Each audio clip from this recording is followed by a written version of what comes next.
The Big E Sports Show. Yeah, we got it going on, The fastest hour in sports entertainment. We don't just talk about the headlines. We bring you some of the most engaging and colorful guests each and every episode for your listening pleasure. Now, without further ado, here's your host, Elissa Walker-Campbell.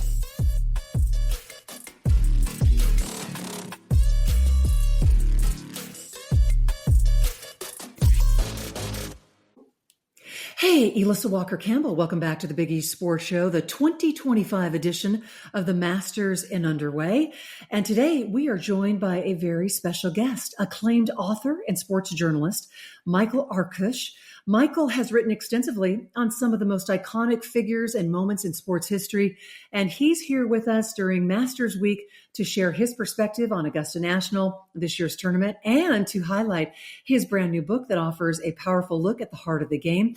The title of the book is The Golf's 100, a spirited ranking of the greatest players of all time. Michael, it's good to have you on the show, and it's good to connect. Thank you so much. I appreciate it. Well, indeed, it is Masters Week, such a special time in the world of golf. What does this tournament mean to you personally, both as a writer and a fan of the game? Oh my God, I can remember watching the 1970 Masters. Billy Casper, Dean Littler, the playoff. I know I'm dating myself. You are. I remember watching the tournament, getting the Sports Illustrated right afterwards. Uh-huh. That had all the pictures of the tournament. And I've been a fan of the Masters ever since. I've been enough to play there once, which was an incredible treat, and to cover it a number of times. There's nothing like Augusta National. Well, indeed, you have covered and studied so many different sports legends. What makes the Masters and Augusta such a unique stage for storytelling? History, because it dates back to Bobby Jones, who's one of the true legends of the game, who won the Grand Slam, won 13 majors in his last 21 starts, and then put Augusta National together and put it on the map. And since the early 30s, it has been such a huge event. Some of the most incredible legends of the game have played there and won there. I can sit there and I could tell you 100 shots that happened there, the glorious moments, and many fans will remember them. You know, the other majors are great, but they rotate from course to course. This is the only major where it's played the same course every year. Well, looking at this year's tournament, we were discussing it on the program. I mean, what storylines are you intrigued by the most? Well, Rory McIlroy just started his first round. Very eager to see how he plays. All the pressure's on him to see. He's had a great year so far. He's looking for his first major in 11 years. He lost the U.S. Open in Pinehurst last year, missing some putts coming home. Yep. It'll be fascinating to see how he deals with the pressure if he's in contention on Sunday afternoon. Well, Rory McIlroy's chase for the career Grand Slam continues. I just have to wonder, Michael, what do you make of his mental and emotional journey at Augusta over the years? Boy, it's been tough. He had early on, he had a 4-shot lead and blew that with a terrible last round. Golfers are, besides playing the course, besides playing their opponents, they have to deal with their own demons. Think of it. You hit a shot and you have all this time before you hit your next shot, which means they have a lot of time to think. And that's not always a good thing. So that's why, again, I really say it's going to be fascinating if Rory's in the hunt coming down the stretch. Well, let's talk about Scottie Scheffler, because he certainly has been playing some incredible golf. Do you see him, obviously, as the favorite this year? And what impresses you the most about, his demeanor, his disposition, and just his overall game? Well, demeanor, you just said it. I mean, he seems unrattled by anything that happens. Even if he hits a shot offline, he just focuses on the next shot, comes through.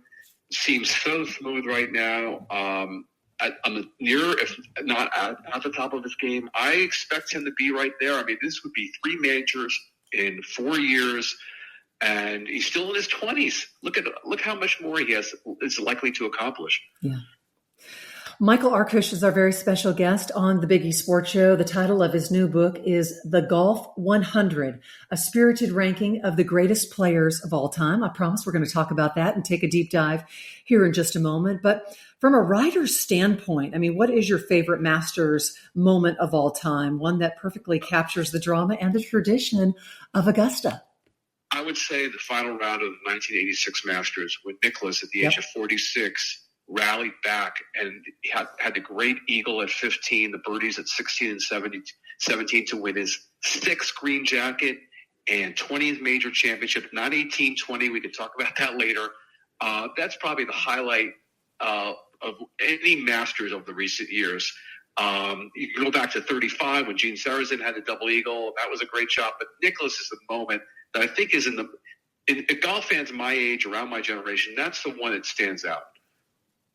Well, Michael, as a longtime observer of sports greatness, I mean, what traits do you think separate master champions from those who come up just short? I mean, we were talking about Rory, that, it's been elusive. He's trying to get his Masters, first one.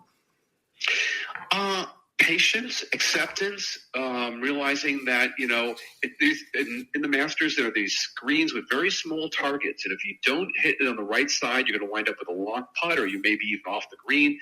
Accepting everything and not trying to get down on yourself. That is so important in a tournament like Augusta National, because you're going to get bad breaks. You're going to hit good shots that don't wind up where they should. And you've got to adjust to that and deal with it and move on. Michael Arkush is our very special guest, acclaimed author and sports journalist. The title of his new book, The Golf 100, a spirited ranking of the greatest players of all time. And so let's talk about your new book and what inspired this project and what can readers expect from it.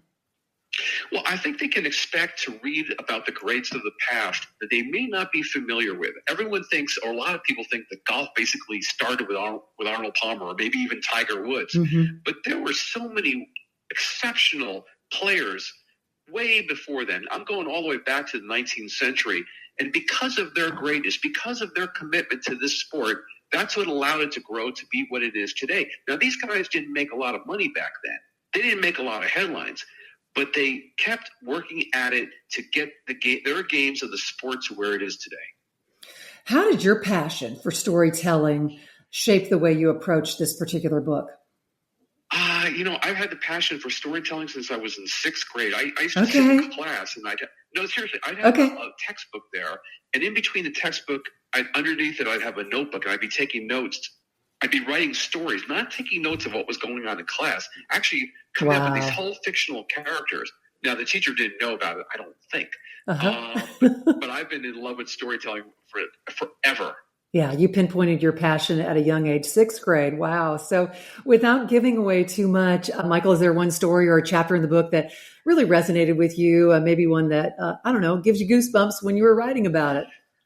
Well, one that sort of moved me a lot was a guy named John McDermott. He's number 100 in the book, and he won.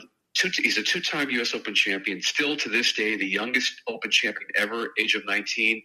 He went through some really difficult times, losses in the stock market, collapsed at the pro shop where he worked in Atlantic City, was committed to a psychiatric hospital for much of his life.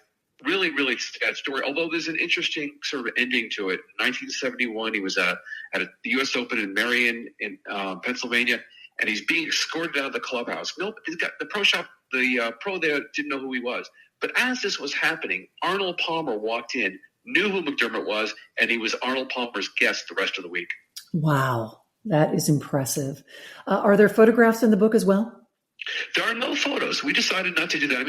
Just putting golf shot photos didn't seem like really the greatest art, really. The stories are what the book are about. Absolutely. So where can our listeners go and pick up a copy? The Penguin Random House website. I encourage people to buy the book, start arguments, and let me know somehow what they think, what I got right, what I got wrong. Okay. Their opinion. And Michael, where can our viewers, our listeners, where can they go online and connect with you and let you know what they think? They can reach out to Doubleday, the publisher, and they can find a way to get the message to me. Good stuff. The title of Michael's book, The Golf 100, a spirited ranking of the greatest players of all time. Enjoy the 2025 Masters, and we look forward to connecting again with you during the holidays. Thank you, Michael. Thank you very much.